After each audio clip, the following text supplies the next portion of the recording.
Your Honor, I have a button that has come up on the bottom here saying the content of this meeting is being sent to a third party and it's asking me to approve that. Is that okay? Yes, ma'am. That's the streaming requirement for the public fulfillment of a web-based hearing. So that should be fine. I just started it. Yes, sir.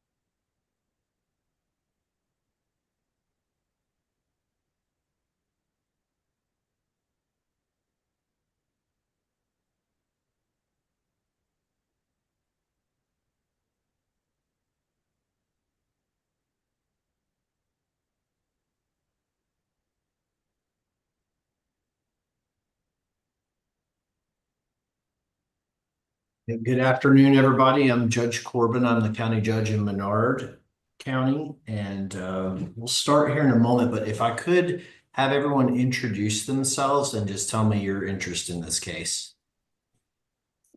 Yes, Your Honor. My name is Karen Best, and I'm attorney for the applicant Yvonne Cavanaugh, who is asking the court for appointment of the guardian of the person in estate over Clinton Francis Cavanaugh Jr. Ms. Best. I'm Yvonne Cavanaugh, sir. I'm Thank the you. applicant.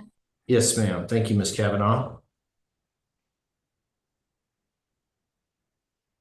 I'm Veronica Cavanaugh Kennedy. I'm the eldest daughter of Clinton Irene Cavanaugh. You said Veronica is your first name, Ms. Cavanaugh? Yes, Okay. sir. Thank you very much.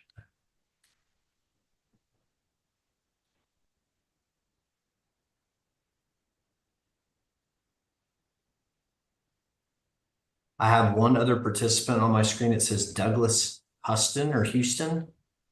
Yes, sir. And it looks like they are messaging us that they do not have video. Okay, I see something in the chat here. Yes, sir. Father-in-law and wife Melinda. Okay. Ladies, is Melinda one of your sisters? Yes, sir. She's one of the three adult children of Clinton and Irene. Thank you very much. Just want to make sure I have this all straight. And Doug is her husband and your brother-in-law. Okay. We're trying to round up the attorney ad litem on this case. So if everyone will just hold tight, as soon as I can get him into the meeting, we'll get started. Yes, sir. Thank you. Thank you.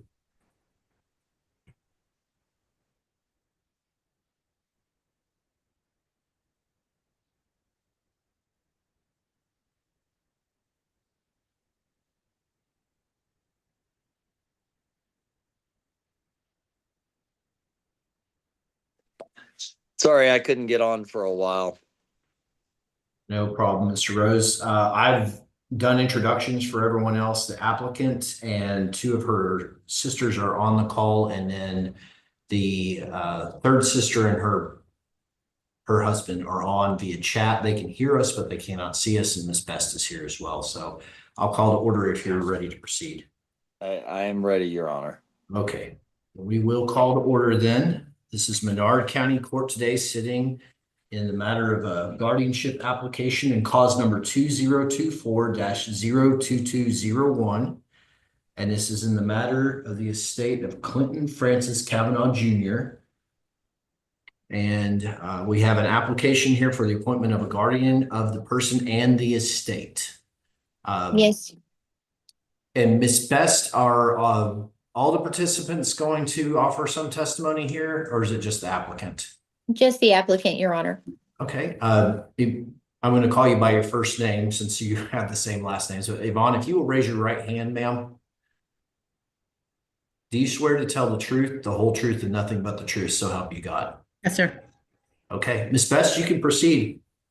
Thank you, Your Honor. If I may just take a few moments to ask the court to do a little judicial housekeeping just with regard to my record that I've placed before the court. I'd like to ask the court to take judicial notice of the record, if there's no opposition. None here, Your Honor. Okay. Thank you, sir. And likewise, with regard to the physician certificate of medical examination for guardianship that was completed on October 16th, 2024, in speaking with Judge Rose, he and I were speaking about having no issue with regard to the qualifications of Dr. J. Jackson, who completed the report, and that we would stipulate to its admission. Is that correct, sir? Assuming that you are being so kind as to call me sir, yes, ma'am. Okay, thank you. I'm sorry, Your Honor. That's all that I had. Okay. Did you want to have Ms. Cavanaugh offer any testimony outside of the written application that was provided? Absolutely, absolutely, sir. If you would just swear her in. Okay, I thought I already did that, but. I'm sorry, I was looking at my document. Forgive me. Okay. All right. Miss Eggleston, did I swear her in or am I losing it? No, you did. My paralegal's looking at that. I'm just making sure I've got my documents in front of me. All Okay. right. So, Ms. Cavanaugh, would you please state your full name? Yvonne Marie Cavanaugh, And where do you reside? Ellicott City, Maryland. And that's right outside of Washington, D.C. Is that correct? It's in between Baltimore and DC. Yes, ma'am. Okay. And you are the daughter of Clinton Francis Cavanaugh Jr. Is that correct? Yes, ma'am. Third daughter. Third daughter. All right. And all of the natural born or adopted children of Mr. Cavanaugh are present for this hearing today. Is that correct? Yes, ma'am. There are 3 adult children, no adopted children. Very good. All right. So Mr. Cavanaugh resides in Menard. Is that correct? Yes, ma'am. Okay. And currently, where does he reside in Menard? In Menard? In Menard Manor. Okay. Does he own a residence in Menard at 100 Gay Street? No, 100 Gay Street is Menard Manor. Pardon me. What is the address of his residence in Menard?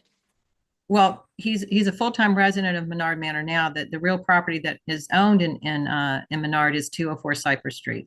There we go. And so, approximately how long has he been a resident of Menard Manor? Him and my mother were both admitted as residents to Menard Manor on December 31st, I believe, of 2021. Okay. And so he is there and is unable to return home because he suffers from Alzheimer's disease, amongst other ailments. Is that correct? Yes, ma'am. All right. And so he was examined by Dr. J. Jackson. You heard us talking about the stipulation as to that evidence with a physician certificate of medical examination that Dr. Jackson signed based upon an examination of your father on October 16th, 2024, prior to the filing of our application. Is that right? Yes, ma'am. Okay. And he is under the continuing care and treatment of Dr. Jackson, correct? Yes, ma'am. All right. And you know that Dr. Jackson filled out this physician certificate and provided it to you, and you provided it to me, and I provided it to the court as the basis of this application, correct? Yes. Okay. Do you happen to have a copy of that before you? Yes, ma'am, I do. All right. And Judge, you have a copy as a matter of your record as well. I do now. May I proceed? You may. Okay. On that report, it identifies him as on the first page as residing in a medical facility, that prior to the examination, he was informed that communications would not be privileged, and of course is under continuing care and treatment, correct? Yes, ma'am. With regard to page 2 at the top, section 1, proposed ward's medical history, the doctor writes, patient has severe progressive Alzheimer's dementia. He is nonverbal, bedbound, and incapable of making decisions. He has a gastric feeding tube, correct? Yes. With regard to section 2, physical diagnosis, he indicates severe dementia and bedbound, correct? Yes, ma'am. as well as a poor prognosis, Yes, correct? ma'am. Yes, ma'am. He indicates the severity of his disability as severe, and treatment is full-time nursing home, feeding tube, and pharmaceuticals. Is that also right? Yes, ma'am. The mental diagnosis under section 3 is severe Alzheimer's related or Alzheimer's dementia with a poor prognosis and a profound severity, correct? Yes, ma'am. Treatment is also 24/7 nursing care, feeding tube, and medications. Is that also right? Yes, ma'am. When we get to alertness, attention, and deficits, he indicates lethargy, indications with deficits of short-term memory and long-term memory, correct? Yes, ma'am. When we go to B as to a mental disability at the bottom, he indicates no, because that would be indicating issues such as mental retardation. Is that correct? Yes, ma'am. And or disability, developmental disability. On page 3, under dementia, where it reads, based upon my examination, it is my opinion that the proposed ward has a diagnosis of dementia. It indicates yes, correct? Yes, ma'am. Likewise, it is indicated that yes, under if the proposed ward would benefit from placement in a secured facility for the elderly or a secured nursing facility that specializes in the care and treatment of people with dementia, correct? Yes, ma'am. Okay. And skipping down, we have no with regard to developmental disability, if I can get that out.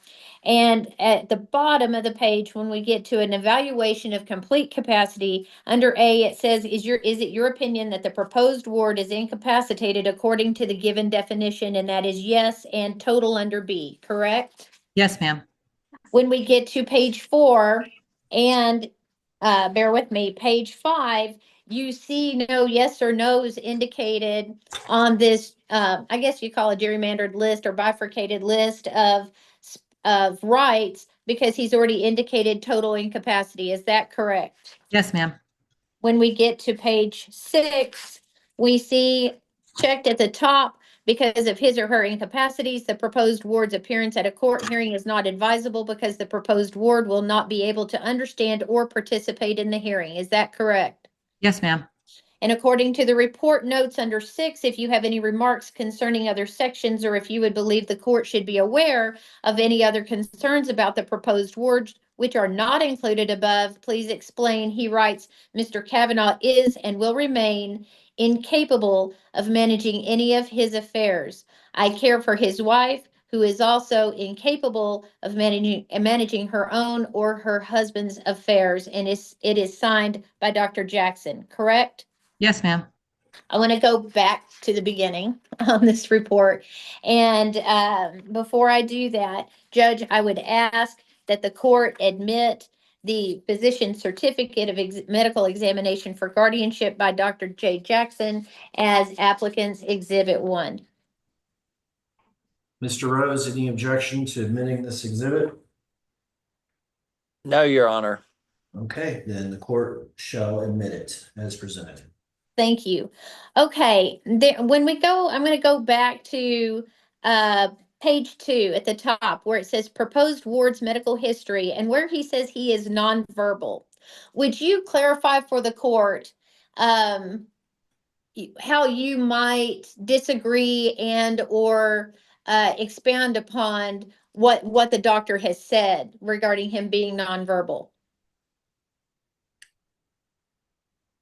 My on my visits to see him and my mother for at least 2 years now, he does not speak. He doesn't acknowledge, is incapable or does not, acknowledge a presence or recognize, and so we cannot communicate with him. Okay. However, he does make words.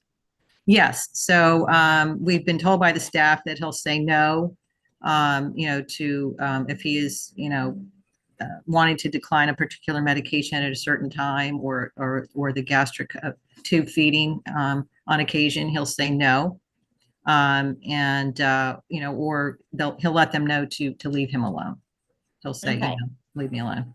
So he has a very limited or primitive ability to express himself at this point. Is that correct? Yes, ma'am. Okay, and would you agree, though, based upon what Dr. Jackson says, what you know from speaking to the physicians and the care team at Menard Manor and your own observations, that he lacks the executive function to be able to care for himself Yes, ma'am. or to express any kind of informed consent or denial with regard to care? Yes, ma'am. Okay, very good. All right, so in this report, we kind of get into mom's situation, and she is also at Menard Manor. I know Dr. Jackson was complete enough in his report to reference her and her inability, but we are not here today on any guardianship issues for her estate or her person because she had executed a power of attorney. Is that correct? Yes, ma'am. So we have a lesser restrictive alternative than guardianship in order to be able to take care of her person and her estate. Is that right? Yes, ma'am. Okay. And you are working with your co-agents, the siblings and son-in-law involved in her care to do all of those things. Is that correct? Yes, ma'am. All right. So part of the issue that has arisen here in coming before the court for guardianship is that with both of them in nursing home, one, you need the ability to be able to make a medical decision because legally no one has that capacity without a guardian of the person appointed, correct? Yes, ma'am. The care team will consult with you, but the legal capacity to make a decision is not yours, correct? Correct. It is not ours. Okay, Yep. as it pertains to your father. Also, we're at a point where because both of them are in a nursing home, that's a very expensive proposition, correct? Yes, ma'am. Okay, so with regard to their assets, in looking at applying for Medicaid to assist with the monthly cost of care, we're having to be able to manage, speak for, and spend from both of their estates, even just to get her qualified. Is that correct? Yes, ma'am. Okay. And so you came to my office upon someone's recommendation because my office deals specifically with Medicaid and what we call dual eligible couples. Is that correct? Yes, ma'am. So when we're looking at qualifying your mom for Medicaid, you have the ability to use the powers of attorney that you have to take care of her. But if we were trying to qualify your dad, we could not do so, correct? Because you Correct. don't have the capacity to or authority to spend on his behalf to get him qualified. Is that right? Yes, ma'am. Okay. And so without getting too technical in here, and Judge, forgive me, I know we spoke about all of these Medicaid cases at a CLE conference some months ago in which we addressed spousal impoverishment and qualifying one spouse and allowing the other spouse in community or private pay and nursing home to keep funds. That's effectively what we're trying to do here. Is that right, Ms. Cavanaugh? Yes, ma'am. Okay, and when we evaluated all of the assets that are considered countable or owned by your parents, it made financial sense to qualify your mother first. Is that right? Yes, ma'am. And we have filed an application for her Medicaid benefits without a complete ability to confirm what the two of them own together. Is that right? Yes, ma'am. Okay, because even if we're just qualifying her for Medicaid, Medicaid requires that we look at all assets belonging to them as a couple, correct? Yes, ma'am. Okay, and so that Medicaid pending, we filed it under what you would call an undue hardship, meaning we don't have all the information, but until we get this guardianship, we can't have it, and it would be in their best interest to go ahead and approve the application for her, correct? Yes, ma'am. Okay, and that is currently pending, is that right? Yes. Okay, in the meantime, and Judge, we have provided to you a copy behind the proof of facts that my client will sign after this hearing, a copy of the Medicaid application. Sir, do you have that? The copy of the Medicaid application. is filed as an exhibit behind the proof of facts. So if you open the proof of facts, you should see on page 3, which is the third page on that, a letter dated from my firm, September 19th, 2024, to the Texas Health and Human Services Commission. Stand by, let me see if I can find that.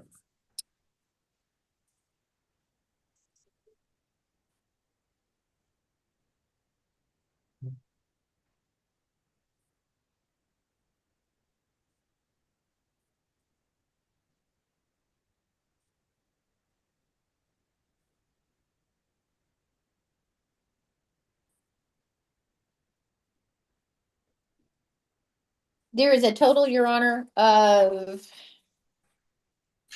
25 pages to that document. Okay, they're all in one folder. Yes, they're all in one and folder, sir. I'm flipping through it. Oh, here we go.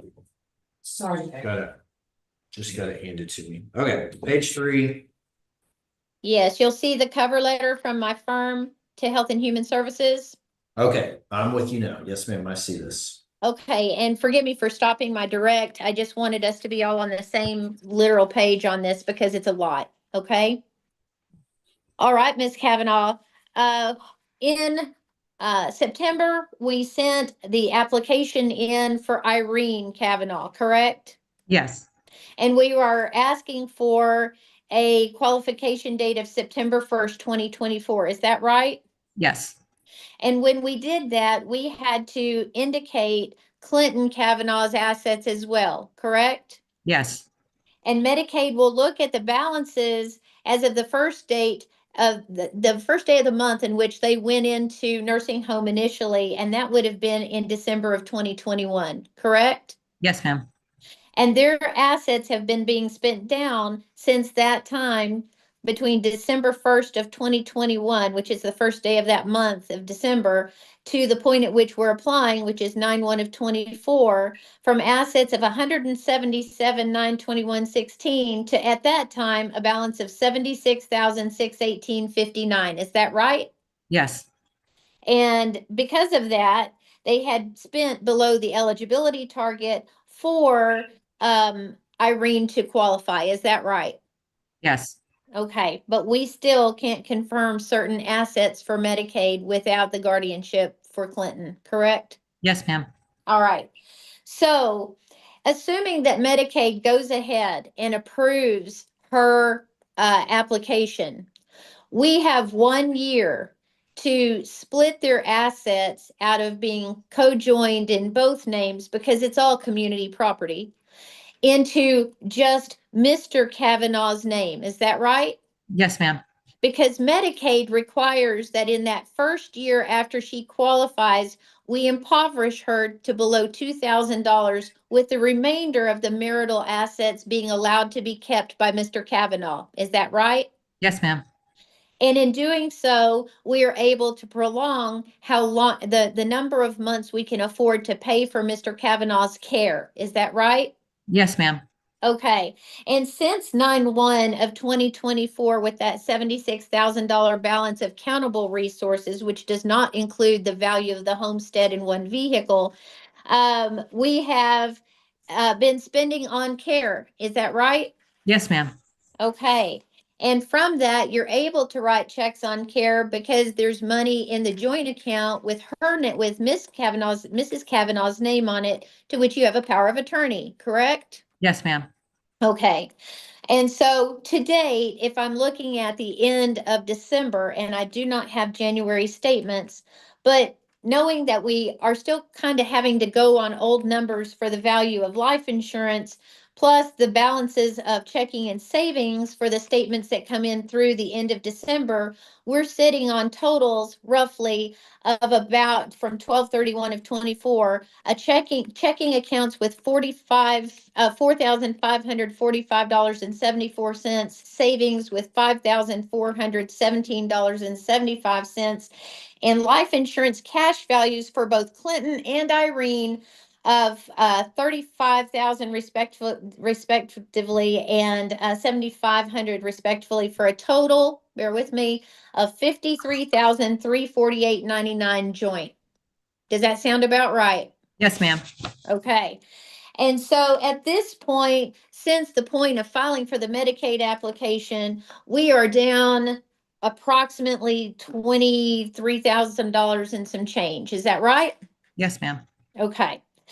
So as we go forward, assuming Medicaid will approve her application and you are granted the guardianship of the estate, going forward, Mrs. Cavanaugh's Social Security will be paid to the nursing home as her copay, and Medicaid will pick up the remainder of her bill. Is that correct? Yes, ma'am. Without any need to spend Mr. Cavanaugh's income, monthly income, or further resources to pay for her care. Is that right? Yes, ma'am. If this guardianship is granted with the authority to do so, you will be able to take Clinton Cavanaugh's assets and put them into a bank account only in his name, a guardianship bank account, correct? Yes, ma'am. And with this court's approval, we can discuss with the court how we go about ensuring that we protect Mrs. Cavanaugh from being kicked off of Medicaid if these assets just more or less pass to her in probate should Mr. Cavanaugh die first. Is that right? Yes. And there are several ways we can do this, one of which we've discussed is getting or obtaining authority from the court for the guardian of Mr. Cavanaugh's estate to create a trust for Mr. Cavanaugh that would leave guardianship assets in a Medicaid protective trust for Mrs. Cavanaugh so that the money is there to supplement but not replace her benefits that would then pour out to the children as his estate plan would have done only after she has passed, correct? Yes, ma'am. Okay. Likewise, with regard to the real property, the real estate, we would be asking this court to allow the guardian to protect the house so that it does not become subject to a lien to the state of Texas to repay the Medicaid program for the benefit it has conferred on Mrs. Cavanaugh. Is that also correct? Yes, ma'am. And that would be made the subject of a request once we have turned in to the court a complete inventory of the assets and income of this estate, correct? Yes, ma'am. Okay. I know that's a lot. Thank you for bearing with me as we go through that. Now, we have turned in a Medicaid application for Mrs. Cavanaugh, but it is completely possible that we could be in a position very soon in which we will have to file for Medicaid for Mr. Cavanaugh, correct? Yes, ma'am. What is the approximate cost of care for him at Menard Manor monthly? The current rate, and it changed last year to this rate, I think it was in June. It's now currently $165 per day. Mhm. And so for a 31-day month, it's 5,115. Mhm. And for a 30-day, I believe it's for a 30-day month, I believe it's 4,950, I think. So within a year or perhaps a year, maybe a year and a couple of months, given his income that comes in every month, we're going to be at the point where his countable resources are also going to be below $2,000, correct? Yes, ma'am. So even if he's able to maintain these assets from this Medicaid gift to him, so that those are in his name, he's privately spending them at a very good clip, correct? Yes, ma'am. Okay. And so in order for you to be able to, uh, we're going to have to revise the Medicaid application if you're appointed guardian. Is that right? Yes, ma'am. And that new Medicaid application is going to have to say, now we have complete authority in this estate. And here are all of the updated records, given that some of these institutions won't speak to you without a guardianship or confirm the documents we need with statements and the like without the guardianship. Once we give that to Medicaid, you're going to have to also supplement with his driver's license, his proof of VA, because they make you run down the VA rabbit hole to see if VA should be paying for him first before the state of Texas, correct? Yes, ma'am. And just to note, he and my mom do not have driver's licenses anymore. But they have the state identification The state, cards? yes, they have the state identification cards. Yes. And you will be required to have those state identification cards to create that and confirm the Medicaid application. Is that right? Yes, ma'am. Okay. Have you had the opportunity to confirm whether or not, I know he would qualify for VA placement, correct? That I am uncertain of. I don't know what the income requirements are. Okay. I don't know what the financial requirements are for VA coverage. But if he were to go into VA placement, he would have to go as far as Big Spring to have that home, if he was going to a VA home. That's a long way away from Menard, correct? Yes, ma'am. And that's a long way away from her too, isn't it? Yes, ma'am. So if we're looking at placement, Menard Manor is the best possible and according to the doctor, the least restrictive placement appropriate for his care, correct? Yes, ma'am. Do you believe it would be detrimental to separate him from his wife? I do, ma'am. Okay. Okay, so going forward, it would be imperative as guardian that we include the court. As we've discussed, guardianship is a court of permission and not forgiveness. You are aware of the fact that anything that you're going to do has to be set forth and approved in a court order, correct? Yes, ma'am. And in this court order that is being offered to the court today, it includes the power to obtain the documentation that you need to perform your duties as guardian. It also allows you the opportunity to draft the Medicaid documents that would protect the home from a Medicaid estate recovery program claim. That's the state's lien, correct? Yes, ma'am. And to make gifts subject to court approval, Yes, ma'am. correct? Yes, ma'am. Okay, and so is it your understanding and our intention, if you are if you are named guardian, that we would detail in an application before this court any actions that would happen to preserve assets or to make any gifts and obtain court approval of same before any action would be taken by the guardian? Yes, ma'am. Okay. All right, so getting to uh, medical care. Do you believe he is receiving good medical care and treatment at Menard Manor? Yes, ma'am. Is Menard Manor contacting you with regard to care plan meetings? Yes, ma'am. Okay, and you just recently participated in such a meeting, is that right? Yes, the care plan meeting, they're held quarterly, I believe. The care plan meeting for my dad was on January 22nd. Okay, so that's just a few days ago. Okay, would you be so kind as to update the court as to what they indicated with regard to your dad's current medical condition? They, there's like a form that they, I guess, review of, his medical and, if whether he's, taking the feedings regularly, he's taking his medications, et cetera. And so during the meeting, it was discussed or revisited whether he should go on a hospice status. So, and the reason that they felt like that, we need to revisit that is that his advanced Alzheimer's and dementia, he's in the later stages of it.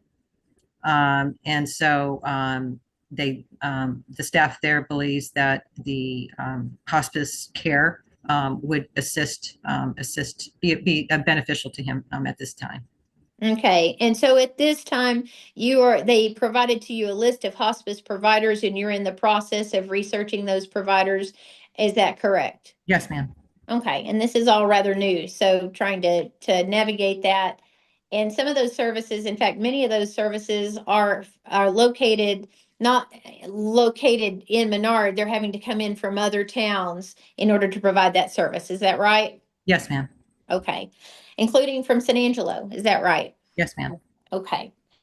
And so at this time, when we look at a timeline, I know that it is not the most important thing to you that you preserve any assets so that you have an inheritance, correct?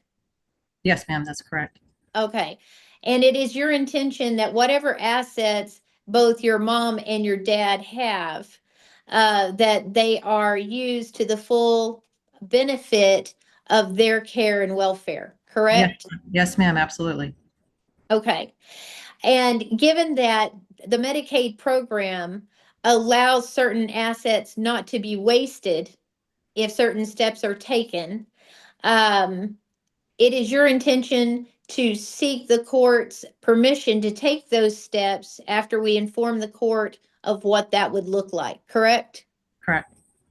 However, any steps that you would take, whether it's the creation of a trust for your mother's benefit or what utilization of what we call a ladybird deed, which is a life estate deed that would leave the property in both of their names during their lifetime, but not pass it to one another at death, but to the children who are the natural heirs of this estate. And pardon me, they don't have a will, do they? No, no, ma'am. Okay. And since all of these children are the children born to or adopted of this marriage, and there are no adopted children, the presumption is that you and your sisters would inherit any property from either estate after both parents are deceased, correct? Yes, ma'am. So the goal is to try to make sure that Irene doesn't end up with everything because she will have to go off of the Medicaid program and deplete those resources, correct? Correct. Which Yes. would not take long. All right. We also need to be looking forward because the Medicaid program as we know it may not exist as we've known it, and any preservation of monies and assets may be absolutely necessary just to have some resources from their monies to provide for care, correct? Yes, ma'am. Okay. Now, you have taken the online training and certifications. Those are of record with the court. Are there any reasons why you would be disqualified from serving as guardian of the person and the estate No, in ma'am. this cause? Do you owe your dad any money? No, ma'am. Does he owe you any money? No, ma'am. With regard to your convictions, of course, your background check and felonies, can you tell the judge what you do for a living? I'm an analyst with the Federal Aviation Administration. Okay. And so in that regard, do you also have to submit to background checks and the like for your job? Yes, ma'am. Okay. Have you filed for bankruptcy No, ma'am. or ever been convicted of a felony involving the abuse, financial or otherwise, of the elderly or children? No, ma'am. Okay. Thank you, Ms. Cavanaugh. I will pass the witness. Mr. Rose, any questions? And if you would include your report as you served as ad litem in this matter. Thank you. No questions, Judge. I think that Ms. Best covered the waterfront and then some there. My report to the court is as follows. I have conducted as best I can, well, we'll just call it a visit with the proposed ward, Clint, in Menard Manor. He was clearly incapacitated. He was somewhat responsive in nodding his head no, that he did not wish to speak to me. But that was about it. So I then spoke with the duty nurse, and I did my best to speak with Irene, the proposed ward's wife.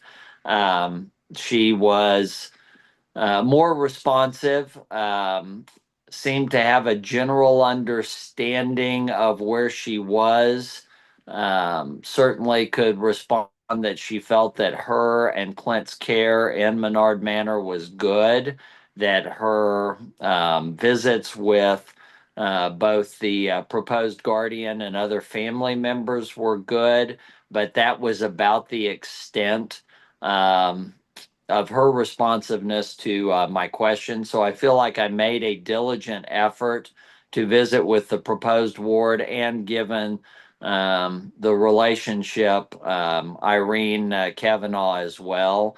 The duty nurse gave me a consistent report with both the CME from Dr. Jackson as well as just confirmed from her perspective um, my what I saw in speaking with the proposed ward and his wife Irene.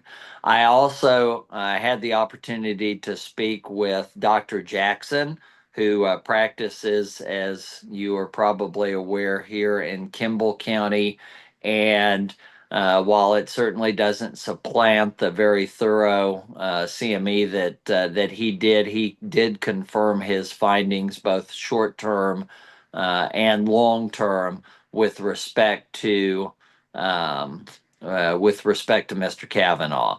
So the conclusion of my report would be that Mr. Cavanaugh is indeed incapacitated, as that term is defined by the law of the state of Texas, and meets the requirements of needing a guardian, both of his person and estate. Would you like me to comment on the order appointing that's proposed in front of the court as well, or hold that for later? Since we're on the topic, go ahead. Okay. I have thoroughly reviewed the order. I believe that the rights and duties requested on behalf of Yvonne, if you don't mind, Ms. Cavanaugh, the applicant, are appropriate under the circumstances. I don't feel that they are overreaching whatsoever. And once again, given the circumstances, are appropriate and in the best interest of Clint, the proposed ward. I also believe that, as stated in the order, all lesser intrusive alternatives have been considered and are not present. So I believe that a guardianship is of both the person and the estate is appropriate under those circumstances. And I believe that the limitations to the proposed ward have been carefully crafted and are the least restrictive, so that therefore the rights, duties, and limitations governed under the or covered by the proposed order appointing a guardian of the person and estate are indeed, in my opinion, in the best interest of Clinton Francis Cavanaugh Jr., the proposed ward. Thank you, sir. Is there anyone further that would like to offer testimony or address any information that's been presented to the court? Thank you for shaking your head, Ms. Veronica. I, of course, want to give everybody opportunity just in case. Would either side care to make a closing statement? Yes, Your Honor. I just want to express my appreciation to the court and to both of you judges in working to do what has to be done for the Cavanaughs. This is a family. This is a long time marriage, and in their ending days, I can't tell you how much from to a person, even those within the nursing facility who are caring for both of the Cavanaughs, how helpful and how willing everyone has been to try and do what's in their best interest and to protect them. And for that, I'm truly grateful. Your Honor, I will be coming back to the court with a request on what to do with certain assets. We have a vehicle that is sitting there, and it doesn't benefit either one of them and is a liability. Miss Cavanaugh, pardon me, my client is managing to try to stop the massive insurance premiums to Geico on those. Correct me if I'm wrong, but wasn't the bill for that $900 they were withdrawing from the account, Yvonne? Yes, ma'am. The $938 premium for two of the vehicles, the GMC truck and the 2019 Sonic. The truck is from 1998, I believe. So there was two vehicles on the policy, and the premium was $938. And so we had contacted the court, contacted Geico in December and let them know that, the two owners on the policy, Clinton and Irene, are no longer driving. They do not have driver's license. And the understanding was in December that we thought the policy was canceled. Geico did automatically withdraw the funds in January. So I contacted them yesterday. I provided them with the power of attorney for Irene. They accepted it, and they sent me an email this morning saying that the policy is canceled, and I'm just waiting for them to refund the premium. So, Your Honor, we're in a situation in which, in order to maximize and protect this estate, we don't want, $900 insurance premiums going out when they're cutting it this close and needing to have money for care. Also, those assets don't need to just be sitting there and wasting. So we will be coming back to the court with a plan on potentially selling those assets and what prices need to be set on that. Of course, in order to show them to somebody, we're going to have the keys rounded up. And I think when their property flooded in 2022, isn't that right, Yvonne? Yes, ma'am. Right. So all the kids convened upon the property or descended upon the property to try and salvage what they could.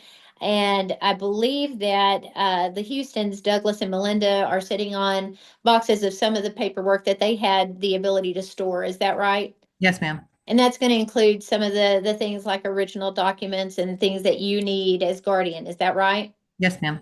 And likewise keys, and also keys to the facility. There's a building on the property that either you're going to have to hire a locksmith to get into or have keys sent. Is that right? Yes. So there's on the property, there's the house, right? Mhm. So I do not have the keys to the house.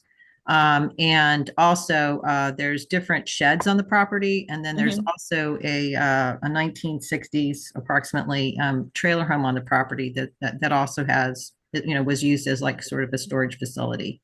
And so Okay. I don't have the keys to any of that. But you'll require that in order to make an inventory for the court of the guardianship. Is that right? Yes, ma'am. Okay. I think Mr. Houston is texting me. Yeah, there's a chat question. I'll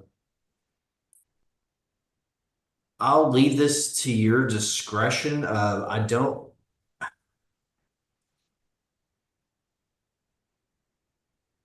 Ms. Best, I'll let you decide if you want to address that here or not, since they're not actually in the hearing.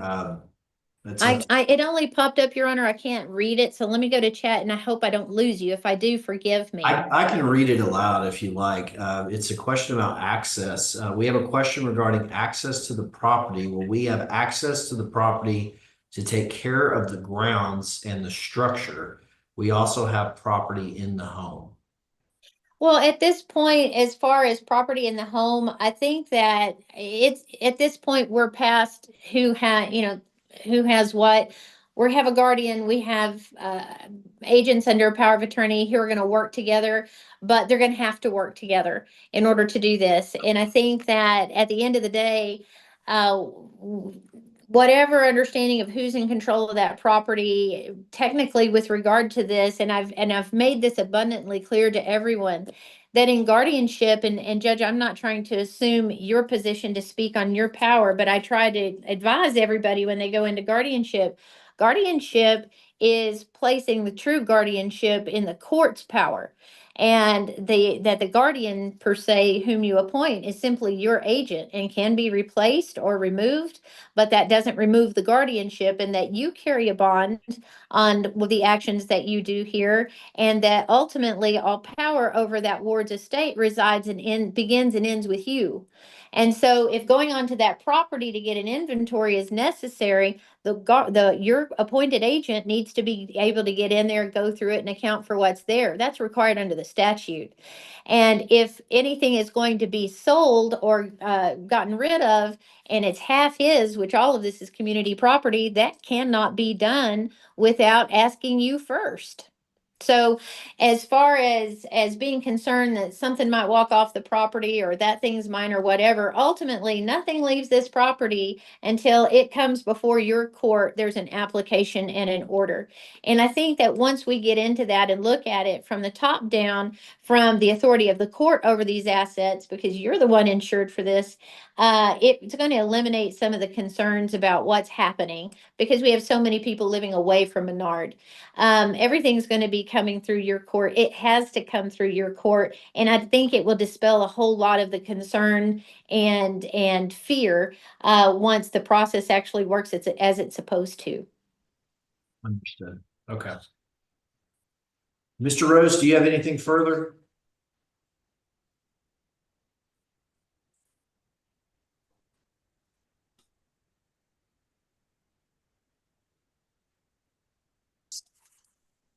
I got lost in my own phone application. No, Your Honor, nothing further. The attorney ad litem would rest. Okay.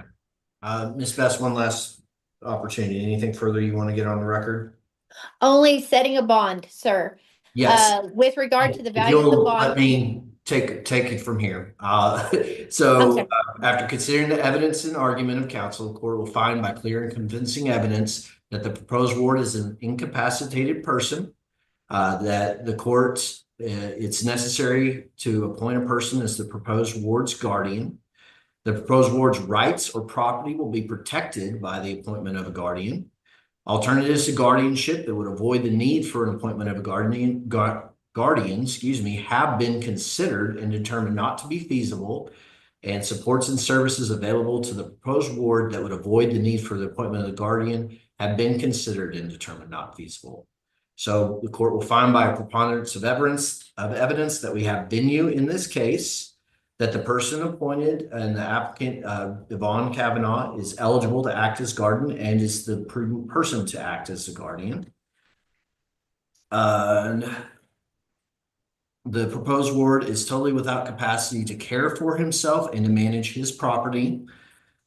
And decisions regarding residence, voting, operation of the motor vehicle, marriage, as stated in the application, will be upheld by the court. We'll further find that the court has examined and heard testimony regarding the criminal history of the applicant, and she is not disqualified. So it'll therefore be the order of the court that Clinton Francis Cavanaugh Jr. is an incapacitated person, and that the applicant, Yvonne Cavanaugh, is hereby appointed guardian of the person and the estate. And the court further finds that the powers to be exercised by the guardian shall include all power and authority granted to guardians by the Texas Estate Code. I will require the guardian to file a bond to secure performance in the amount of $100. That can be a personal or surety bond. And the court further finds that the powers to be exercised by the guardian will be limited as stated in the application, and that certain actions will require interaction with and or approval of the court. Counselor, I have your order that you sent in.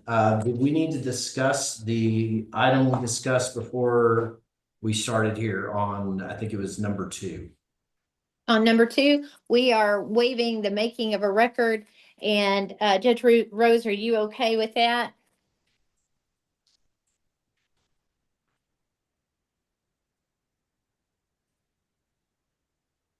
He's nodding yes, since he can't. Okay, that's all good. His phone.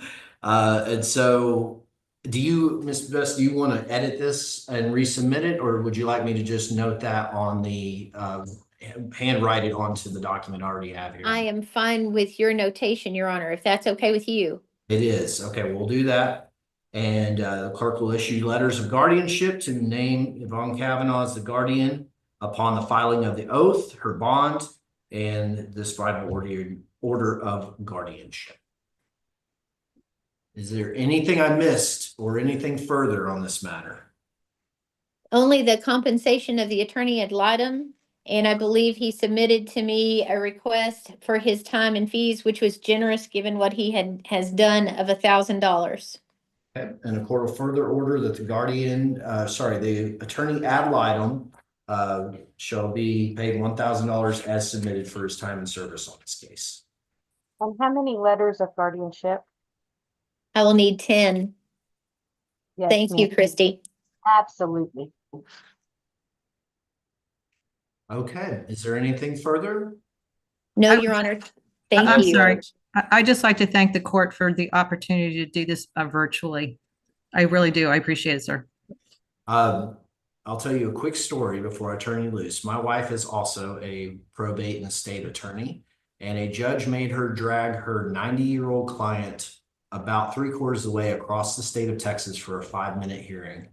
And I Oh, swore at that moment that I would never do that to another soul. So it's something I'm passionate about, and it's my pleasure to allow you to do this in this format. And I think it's sad that more courts don't, to be honest.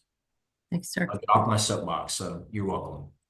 Thank you, Your Honor. May I be excused? Yes, ma'am, you may. Thank you. We are adjourned. Family, if you need anything further from our office, feel